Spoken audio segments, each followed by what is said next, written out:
নিয়ে একটা গ্রাফ যদি ড্র করা হয়, ধরো সাপোজ এখান থেকে গ্রাফ ড্র করলাম, এতটুকু পর্যন্ত গেল, নিয়ে তারপরে কমে এসে এই চলে আসলো, ঠিক আছে। এবার আমি কিছু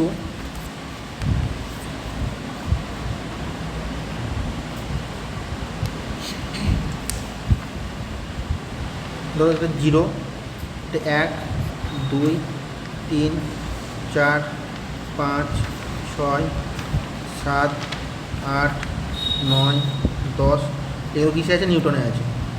ধরো এবার ধরো সাপোজ এদিকেও 1, 2, 3, 4, 5, 6, 7, 8, 9, 10 মিললো না, যাই হোক মিলাতে হবে, যাই হোক এখানে একটা 7 লিখতে হবে, 7 থাকবে 7 হবে, 8, 9 এরকম থাকলো। তো যদি বলে গ্রেজ, যদি জিজ্ঞেস করা হয়, কোশ্চেন করা হয় এই গ্রাফ থেকে সীমাস্থ ঘর্ষণ বলের মান নির্ণয় করো, তো তুমি কী বলবে, কোনটা হবে? 7,7 এই 7 নিউটনটা, 7,7 7,7 নিউটন, 7 নিউটন বিন্দুতে স্থানাঙ্ক 7 নিউটন হবে এটা সীমাস্থ। এবার আমরা দেখব যে ঘর্ষণের সূত্রাবলী, ঘর্ষণের সূত্রাবলী তার মানে হচ্ছে, ধরো সাপোজ এটা একটা সেই একই জিনিস, এটা একটা ধরো সাপোজ মেঝে, এটার উপর একটা বস্তু আছে, এটার উপর একটা বল প্রয়োগ করা হলো, ঠিক আছে। এই বস্তুর ভর, ধরো এই নিচের দিকে ওজন বল কাজ করছে, ভরটার বাদ দাও, উপর দিকে কী বল কাজ করছে? প্রতিক্রিয়া বল, লম্ব প্রতিক্রিয়া বল কাজ করছে। তাহলে এই সংস্পর্শ বরাবর উল্টো দিকে কী বল কাজ করছে?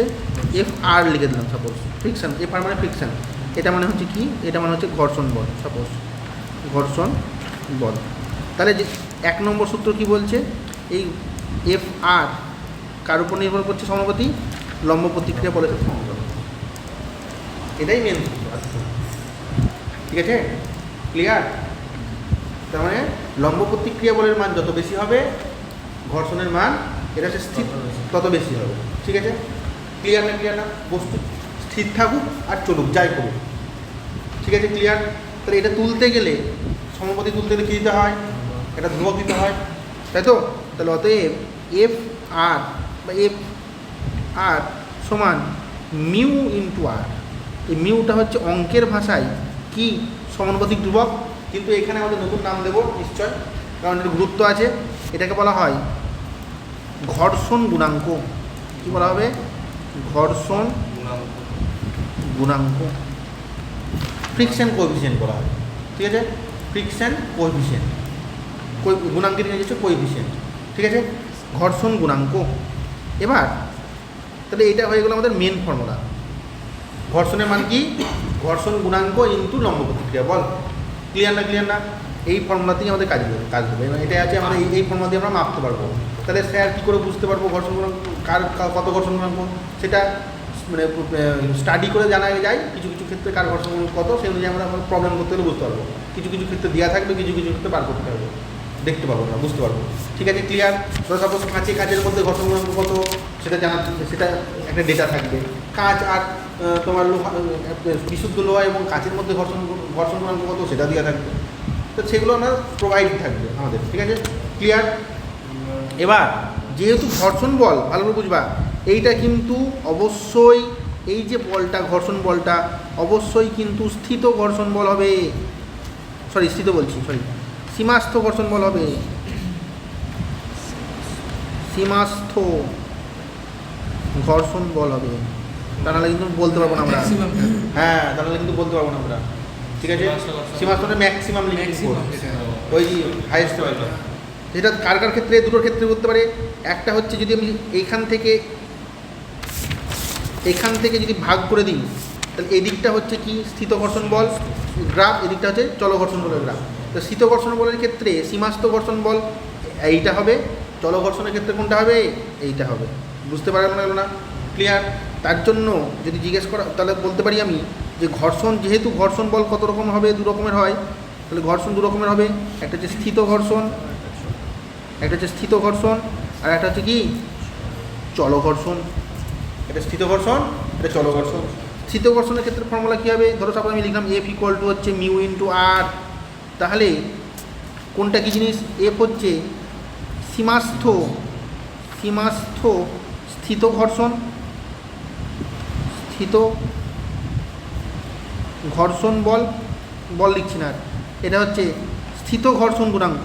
তাহলে ঘর্ষণ গুণাঙ্ক দুরকম হয়ে যাবে, তাহলে ঘর্ষণ যেহেতু দুরকম হচ্ছে তাহলে ঘর্ষণ গুণাঙ্ক এটা দুরকম হবে। এটা স্থিত হবে একটা, আর এটা কী হবে, আর এটা হবে চলক। তাহলে এটা হচ্ছে স্থিত ঘর্ষণ গুণাঙ্ক, স্থিত ঘর্ষণ গুণাঙ্ক। আর এটার ক্ষেত্রে ফর্মুলা সেই একই হবে, এটার ভ্যালু চেঞ্জ হয়ে যাচ্ছে, এটা মিউ ড্যাশ করে দিলাম, মিউ ড্যাশ ইন্টু আর চেঞ্জ হবে না, বস্তু চেঞ্জ না হলে লম্ব প্রতিক্রিয়া বল চেঞ্জ হবে না, ঠিক আছে। তাহলে এটা হচ্ছে কি হবে, চল ঘর্ষণ। এটা কি চল ঘর্ষণ? চল ঘর্ষণের সীমাস্থ বলে লাভ নাই, কারণ সবসময় একই রকম থাকবে। আর এটার ভ্যালু কত হবে, এটার নাম কি হবে, এটা হচ্ছে চল ঘর্ষণ গুণাঙ্ক, চল ঘর্ষণ গুণাঙ্ক। আর কিচ্ছু বলা, যা বলবো তাই বইয়ের মধ্যে ওই বলা আছে, হেঁজিয়ে হেঁজিয়ে একটু বেশি করে বলা আছে। হ্যাঁ, এটা হচ্ছে মেন মুদ্রা কথা, ঠিক আছে, ক্লিয়ার। এবার আমরা নিউটনের গতিসূত্র থেকে দেখেছিলাম, এখানে এটা আপাতত এতটুকু মতো পজ করছি, কিছু অঙ্ক করার চেষ্টা করার জন্য আমরা কিছু ফর্মুলা দেখি। বলেছিলাম ভালো করে বুঝবা, এটা ধরো কোনো একটা বস্তু, এই বস্তুর ওপর সাপোজ এইদিকে একটা বল, এইদিকে একটা বল F1 F2, হ্যাঁ, বিভিন্ন দিকে বিভিন্ন রকম বল আছে। আলটিমেটলি বস্তুটা দেখতে পাচ্ছি আমি এ ত্বরণ নিয়ে ডান দিকে যাচ্ছে। তার মানে ফর্মুলা কি, কোনো বস্তুর ওপর, কোনো বস্তুর লব্ধি, এটা সহজ ফর্মুলা কিন্তু আমি তাও লিখছি, কোনো বস্তুর ওপর, কোনো বস্তুর ওপর প্রযুক্ত লব্ধি বল সমান হচ্ছে বস্তুর ভর, সমান হচ্ছে বস্তুর ভর গণিত বস্তুর কি হয়, ত্বরণ হয়। এটা তো ভালো কথা, দেখতে ভালো লাগছে, কিন্তু ব্যাপারটা ভালো করে বোঝার চেষ্টা করবা। ধরো এইটা এম ভরের বস্তু, ঠিক আছে, এই দিকে ধরো F2 বল কাজ করেছে, কী বল দেখে আমার লাভ নাই, এইদিকে বাহ্যিক F2 বল কাজ করেছে, এইদিকে বাহ্যিক F1 বল কাজ করেছে। এটা কিন্তু লিনিয়ারলি ভাবছি আমরা, লিনিয়ারলি একটা লেখা বরাবর, ঠিক আছে। এবার দেখছি বস্তুটা কোন দিকে যাচ্ছে, F1 বলের দিকে যাচ্ছে, তাহলে আমরা লিখব এই লব্ধি বলের মান ছবি অনুযায়ী কী হবে, F1 বেশি মাইনাস F2, ঠিক আছে। কেন F1 আগে করলাম, কারণ F1-এর দিকে তখন হচ্ছে বলে F1টা আগে করেছি, ইকুয়াল টু ওই বস্তুর ভর ইন্টু বস্তুর ত্বরণ ইন্টু বস্তুর, এটা হচ্ছে মেন ফর্মুলা। এই ফর্মুলা দিয়ে সে মনে করছে, বলেছিলাম আগে ব্রহ্মাস্ত্র ফর্মুলা, এই ফর্মুলা দিয়ে সব কিছু করা যাবে। লব্ধি বল, এই ফর্মুলা হচ্ছে মনে করছে, পুলি অঙ্ক করেছিলাম, ধরো সাপোজ এটা একটা পুলি, এইখানে ধরো সাপোজ এটা ভরিন পুলি, এদিকে একটা ভর আছে M1 ভরের বস্তু, এদিকে একটা ভর ঝুলছে M2 ভরের বস্তু ঝুলছে, হ্যাঁ, এইদিকে টান বল টি কাজ করছে, এদিকেও টান বল, তাহলে টি কাজ করবে একটাই শুধু। ধরো সাপোজ এই পুরো সংস্থাটা এই দিক দিয়ে এই ত্বরণ নিয়ে নিচের দিকে নামছে, তাহলে এই বস্তুর M1 বস্তুর জন্য ফ্রি বডি ডায়াগ্রাম যদি করা হয়, তাহলে নিচের দিকে mg বল কাজ করবে, উপর দিকে টান বল টি কাজ করবে, এবং এইটা যেহেতু এই দিকে যদি ত্বরণ নিয়ে নামে তাহলে এইদিকে ত্বরণ নিয়ে উঠবে, তাহলে সেক্ষেত্রে লব্ধি বল কত হবে, টি মাইনাস M1g ইকুয়াল টু ওই বস্তুর ভর M1 ইন্টু ওই বস্তুর ত্বরণ। আমি যে কথাটা বললাম সেই কথার সাথে ম্যাচ করলো। দেখো এটা যেহেতু টানের কনসেপ্টটা কেমন কেমন লাগবে, কারণ পরমাণু তার জন্য। তো যাও, এই ক্ষেত্রে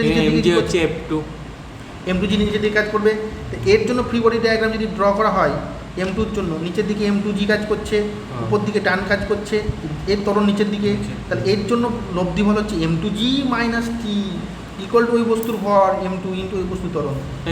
যদি ত্বরণটা উপর দিকে হয় টি প্লাস mg1 হবে, তো এটা উপর দিকে কাজ করলে হ্যাঁ, তো টি মাইনাস M2g, ও হ্যাঁ mg মাইনাস টি হয়ে যাবে, তো mg কোথা থেকে আসছে, m1g মাইনাস টি হবে, তো ত্বরণ এইটার ক্ষেত্রে বলছিস, হ্যাঁ, তো এটা তখন টি মাইনাস M1g হবে, উল্টে যাবে, ও সরি M1g মাইনাস টি হবে, ঠিক আছে।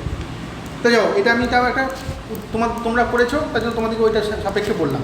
এবার সাপোজ এবার আমরা কী করবো, এটা ভুলে, এটা চাপ খেলে এটা নিজের অসুবিধা হতে পারে, কিন্তু এটা এই ব্যাপারটা বোঝার চেষ্টা করবো।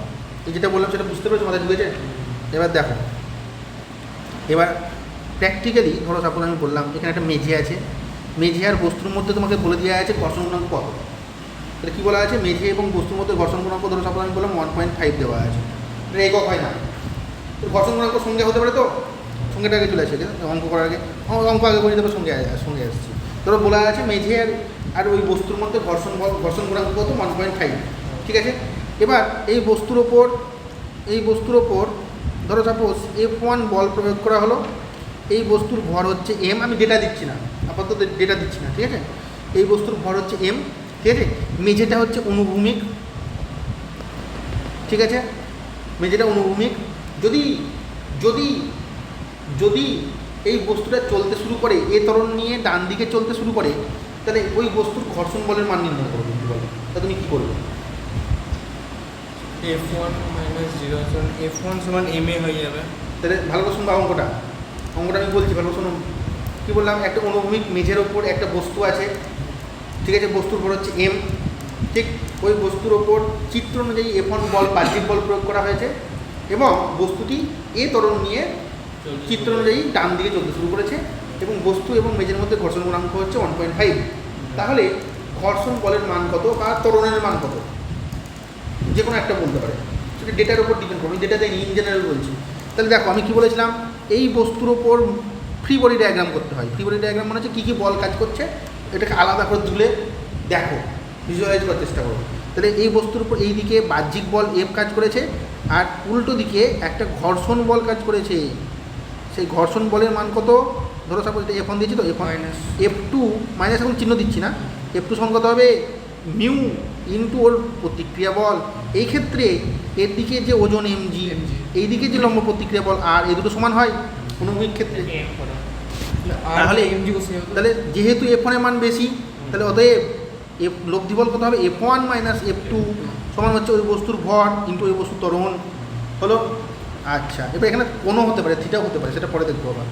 তা যাও, আর মানে তো mg হবে তো। তাহলে F1 মাইনাস এটুক যাই কি লিখবো? Mu into R equal to হচ্ছে M into A. F1 minus আরের জায়গায় এখানে কী বসবে? mg equal to ma। এবার তুমি এই ফর্মুলা থেকে তুমি যেটা চাইবে সেটা তুমি বার করতে পারবে, সেটা ডিপেন্ড করছে ডেটা কী দেওয়া আছে তার উপরে। বলো, বুঝতে পারা গেল না?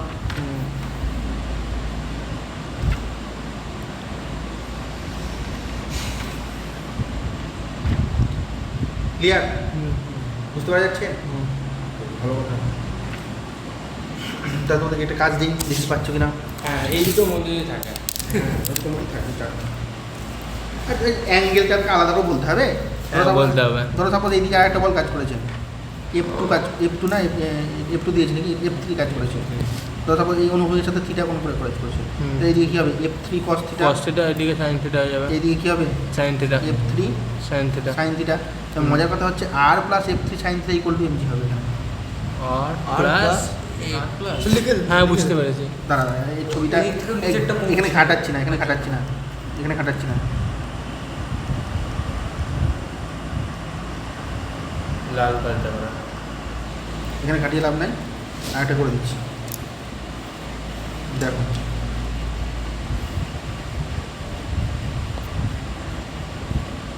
এম ভরের বস্তু নিচের দিকে কাজ করছে mg, এটা একটা বাহ্যিক বল F1, এইদিকে আর একটা বল দিয়ে টানছে কেউ F2, ঠিক আছে, অনুভূমিকের সাথে থিটা কোণ উৎপন্ন করেছে।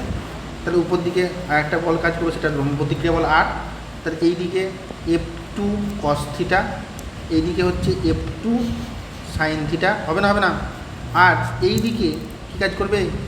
মিউ ইন্টু আর, আর ঘর্ষণ বল লিখছি না আলাদা করে, তাহলে আমি আলাদা করে লিখছি না। তো এটা আমি ধরো সাপোজ আমি F3 দিয়ে দিলাম নাম, এটা মানে হচ্ছে F3। বুঝতে পারলাম? তাহলে এই এম ভরের বস্তু যদি ফ্রি বডি ডায়াগ্রাম করি, তাহলে উপর দিকে আর প্লাস F2 sin থিটা কাজ করছে আর নিচের দিকে কী করছে? mg। এবার বস্তুটা কিন্তু বলেছে তোমাকে এই দিকে ত্বরণ নিয়ে যাচ্ছে, তাহলে এই বরাবর লব্ধি বল কী হবে? শূন্য হবে না? তাহলে অতএব আর plus F2 sin theta equal to mg। তাহলে এখানে আর সমান কী হয়ে যাবে? mg minus F2 sin theta. এখানে আর এর ভ্যালু পেয়ে গেলাম। এবার আমি কী বরাবর দেখবো? এবার এক্স অ্যাক্সিস বরাবর লব্ধি বল দেখবো। এইদিকে হচ্ছে কী বল, কি F1 বল কাজ করছে, এদিকে F1, এইদিকে কাজ করছে F2 cos থিটা, মানে একই দিকে F2 cos থিটা, আবার এইদিকে কাজ করছে কি মিউ ইন্টু আর, মানে হচ্ছে এটা F3, আর F3 লিখছি, F3 ইকুয়াল টু এইদিকে কাজ করছে, আর কিছু কাজ করছে না। এইদিকে ত্বরণ হচ্ছে এ, এর ভর হচ্ছে এম। তাহলে লব্ধি বল কী হবে? এইটা প্লাস এইটা, তাহলে F1 plus F2 cos theta minus F3 equal to বস্তুর ভর ইন্টু বস্তুর ত্বরণ। হলো না? তাহলে F1 এর ভ্যালু তো F1 মানে দেওয়া থাকবে, F2 এর ভ্যালু দেওয়া থাকবে, এটা চেঞ্জ হবে না। F2 cos থিটা হয়ে গেল, থিটার উপর ডিপেন্ড করবে। F3 মান কী হবে? মিউ ইন্টু আরের জায়গায় কী বসাবো, এ দেখো M G minus F two sine theta equal to M. এইটা হচ্ছে ডিপেন্ড করছে কোনটা কী ডেটা দেওয়া থাকবে তার উপর বার করতে হবে। বুঝতে পারা গেল? দেখো গৌতম গম্ভীর, বুঝতে পারিস নি? পেয়েছিস? খুব ভালো কথা, চাপি নাই। তাহলে একটা অঙ্ক দিচ্ছি, এই ফর্মের উপর বেস করে দেখো, চেষ্টা করো, ঠিক আছে? ইনসার্ট ইমেজ, ইমেজ রে প্রথম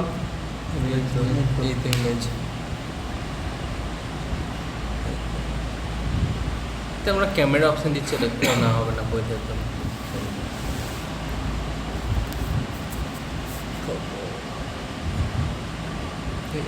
একটাই হবে, ওরে বাবা।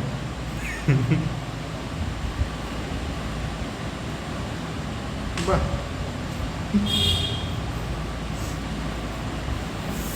ছুটে দেখতে পাচ্ছ তো?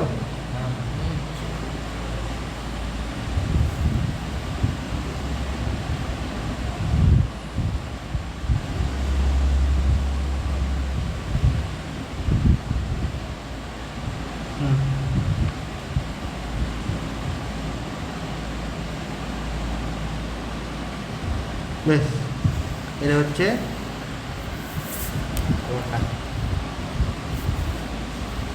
কোশ্চেন। চেষ্টা করো, শুরু করি অঙ্কটা। দেখেন দেখি কী বলেছে। অনুভূমিক মেঝে, ছবিটা এটাই আছে আমাদের, আলাদাভাবে কোনো চাপ নেওয়া দরকার নাই। এখান থেকে এই ছবি থেকে আমরা কাজ করব। এটা একটা অনুভূমিক মেঝে, ঠিক আছে? 10 কেজি, তাহলে এম সমান কত বলা আছে? 10 কেজি। এম সমান কত বলা আছে? 10 কেজি। ভরের একটি লোহার ব্লক রাখা আছে, মেঝের সাথে 30 ডিগ্রি কোণে একটি দড়ির সাহায্যে, দেখো এভাবে এদিকে একটা দড়ির সাহায্যে কী করা হয়েছে, ব্লকটিকে টানা হয়েছে। থিটা সমান কত হবে? থিটা সমান হচ্ছে 30 ডিগ্রি। আচ্ছা, ঘর্ষণ গুণাঙ্ক মিউ সমান কত দেওয়া আছে? 0.5 যদি হয়, তাহলে ব্লকটিকে গতিশীল করতে ন্যূনতম কত টান প্রয়োজন? তাহলে টি সমান কত আমাদেরকে বার করতে হবে। টি সমান কত আমাদেরকে বার করতে হবে। তাহলে এই যে বস্তুটা যদি ফ্রি বডি ডায়াগ্রাম আমরা আঁকি, তাহলে প্রথমে আমি দেখব উলম্ব বরাবর কী কী বল কাজ করছে। উলম্ব বরাবর একটা লম্ব প্রতিক্রিয়া বল এন কাজ করছে, আর একখানা ওই টানের সাইন থিটা উপাংশ, তার মানে টি সাইন থিটা উপাংশ কাজ করছে। নিচের দিকে ওজন মানে এম জি, ডাব্লু সমান, এই বস্তুর ভর যদি এম হয়, ডাব্লু সমান এম জি কাজ করছে। তাহলে এই অনুভূমিক বরাবর, অনুভূমিক না, উলম্ব বরাবর এই বস্তুটা কি গতিশীল? গতিশীল না। তাহলে এই বরাবর মোট বল কত হবে? 0 হবে। তাহলে এটা প্লাস, তাহলে therefore N plus T sine theta equal to M G, তাই তো না? তাই না? তাহলে এখানে এন কত আমরা জানি না, জানি কি? তাহলে এন জানি না, এন রেখে দিলাম। টি কত জানি না, সাইন থিটা মানে সাইন 30 মানে কত? হাফ হবে। তাহলে টি/2। এম এর ভ্যালু কত? 10। জি এর ভ্যালু 9.8 যদি ধরি, তাহলে 9.8 ধরলাম। তাহলে কত হবে? এন প্লাস টি/2 ইকুয়াল টু কত হবে? 98। এটা একটা ইকুয়েশন পেলাম আমরা, ঠিক আছে? আবার এই অবজেক্টেরই ফ্রি বডি ডায়াগ্রাম করব কোন বরাবর? কী বরাবর? অনুভূমিক বরাবর। তো এদিকে কী বল কাজ করছে? টি কস থিটা। আর কোনো বল কাজ করছে? এইদিকে কী বল কাজ করছে? Mu into N. এবার আমাকে বলেছে, ভালো করে বোঝার চেষ্টা করো, এখানে কি বলেছে? কত বল প্রয়োজন ব্লকটিকে গতিশীল করতে, মানে জাস্ট গতিশীল হয়েছে। তার মানে এই যে এই বলটা মিউ এনটা, এটা কিন্তু সীমা, মিউ এনের যে এটা যে বলটা, এটা ঘর্ষণ বল, তো সীমাস্ত ঘর্ষণ বল। তার মানে বস্তুটা গতিশীল না, জাস্ট গতিশীল হতে শুরু করেছে, মানে তার মানে ত্বরণ নাই। তার মানে এইটা মাইনাস, তার মানে এই দুটো সমান হবে। Therefore T cos theta equal to কী হবে? এটা হচ্ছে পার্থক্য। সবসময় এটা এই মধ্যে বসে নেবো, অঙ্ক হয়ে যাবে, এরকম দেবো না, ঠিক আছে? তাহলে সমান কী হয়ে যাবে? মিউ ইন্টু এন হবে। বুঝতে গেল নিরঞ্জন? আচ্ছা, এবার কোথায় কি বসাবো? আচ্ছা, টি কস থিটা মানে হচ্ছে টি ইন্টু √3/2 ইকুয়াল টু হচ্ছে মিউ ইন্টু, মিউর ভ্যালু কত? 0.5। তাহলে 0.5 বসালে হাফ হবে। তাহলে সমান হচ্ছে n/2, এই দুটো কেটে গেল। তাহলে t√3 ইকুয়াল টু এন। তাহলে আমার চাই ভ্যালু, টি এর ভ্যালু চেয়েছে, তাহলে আমি এখানে এনের জায়গায় টি এর ভ্যালু পুট করলে কী পাবো? তো দেয়ারফর t√3 প্লাস t/2 সমান হচ্ছে 98, তাই তো না, তাই না? তাহলে টি যদি কমন নিয়ে নাও তাহলে √3 প্লাস হাফ সমান হচ্ছে 98। √3 ভ্যালু হচ্ছে 1.731, এটার ভ্যালু হচ্ছে 0.5 ইকুয়াল টু 98। তাহলে টি সমান হচ্ছে 98 ডিভাইড বাই 1 কত হবে রে, দেখো কত হচ্ছে,